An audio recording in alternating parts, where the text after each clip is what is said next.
पिछले दिनों आईटीसी के तिमाही नतीजे आए तो इंदौर के रहने वाले राहुल के चेहरे पर चमक आ गई, लेकिन उनके दोस्त अजय मुंह लटकाए बैठे थे। दरअसल दोनों ने ही आईटीसी के शेयरों में पैसा लगाया हुआ था। अब राहुल को तो लग रहा है कि आईटीसी के अच्छे दिन आ गए हैं। उधर अजय को इसमें अच्छी कमाई की आगे भी कोई उम्मीद नहीं नजर आ रही। तो आखिर ऐसा क्या है कि आईटीसी को लेकर दोनों की बिल्कुल अलग अलग सोच है। हालांकि राहुल और अजय जैसे तमाम लोग हैं जिनकी आईटीसी पर बेहद जुदा राय है। क्या वाकई आईटीसी के अच्छे दिन आ गए हैं या फिर यहाँ अभी भी रिटर्न के लिए जंग करनी पड़ेगी? तो पहले बात रिटर्न की कर लेते हैं। आखिर गुजरे कुछ वर्षों में आईटीसी के निवेशकों के हाथ क्या आया है? इस ग्राफ के जरिए हमने देखा कि आईटीसी के रिटर्न का आंकड़ा निराश करता है। दूसरी कंपनियों में लोग दबाकर पैसा कूट रहे हैं तो आईटीसी में 5 साल से पैसा लगाए बैठे अजय जैसों को गुस्सा तो आएगा ही। भाई बात तो जायज है और रिटर्न के मोर्चे पर आईटीसी खरी नहीं बैठ रही। आईटीसी की कारोबारी स्ट्रेटजी को लेकर अक्सर सवाल उठते रहते हैं। अब मसला ये है कि कंपनी को सबसे ज्यादा कमाई सिगरेट के धंधे से होती है, लेकिन आईटीसी पैसा लगा रही है होटलों और एफएमसीजी कारोबार पर। बस निवेशकों की रिटर्न की कृपा यहीं अटक जाती है। लेकिन इसका दूसरा पहलू भी है। सिगरेट के धंधे में कायदे कानूनों का झंझट बड़ा है। कभी भी सरकार टैक्स बढ़ा देती है, तो कंपनी भी यहाँ ज्यादा पैसे लगाने के रिस्क से बचती है। आईटीसी के अच्छे दिनों की आस एक बड़े सरकारी फैसले से पैदा हुई है। हुआ यूं कि दूसरे साल भी बजट में सरकार ने सिगरेट पर कोई नया टैक्स नहीं लगाया है, यानी सिगरेट कारोबार में कंपनी की कमाई ठीक रहेगी। एनालिस्ट भी मान रहे हैं कि इससे कंपनी का मुनाफा बढ़ेगा और इसके शेयरों में तेजी भी आ सकती है, यानी बुरे रिटर्न का दौर धुआं बनकर उड़ जाएगा।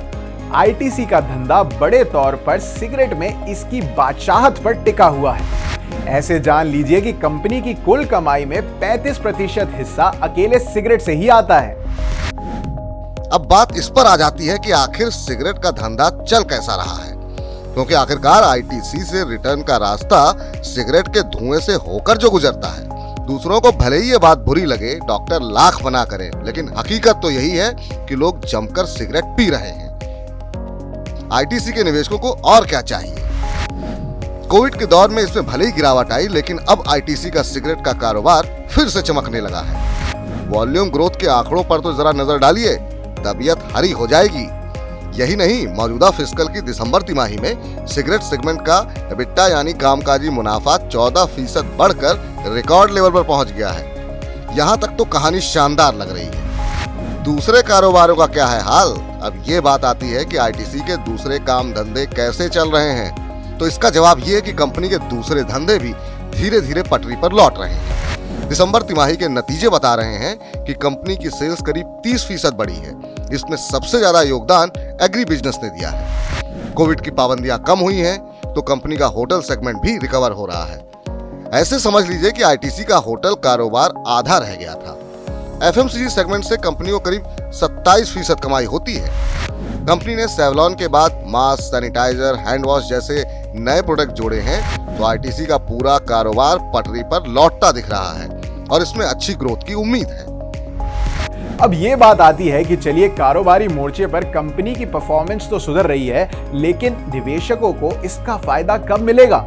जो निवेशक आईटीसी के शेयर रखे बैठे हैं, उन्हें इसमें रिटर्न की किरण कब दिखाई देगी? तो साहब जानकार कहते हैं कि अगर सभी सेगमेंट्स मुनाफे पर फोकस्ड रहते हैं तो 10 साल से इंतजार कर रहे निवेशकों के लिए लॉस की भरपाई भी 2-3 साल में हो जाएगी।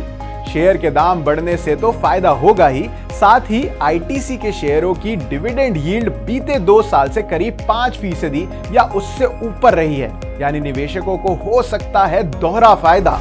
इतनी कहानी के बाद अब ये भी जान लेते हैं कि आखिर ब्रोकर्स की आईटीसी को लेकर क्या राय है। तो ब्रोकर्स खुद भी इस स्टॉक पर बुलिश हैं। जेएम फाइनेंशियल, एडलवाइज और इन्वेस्टेक ने तो नतीजों के बाद शेयर के टारगेट में 2 से 7% की बढ़ोतरी भी की है।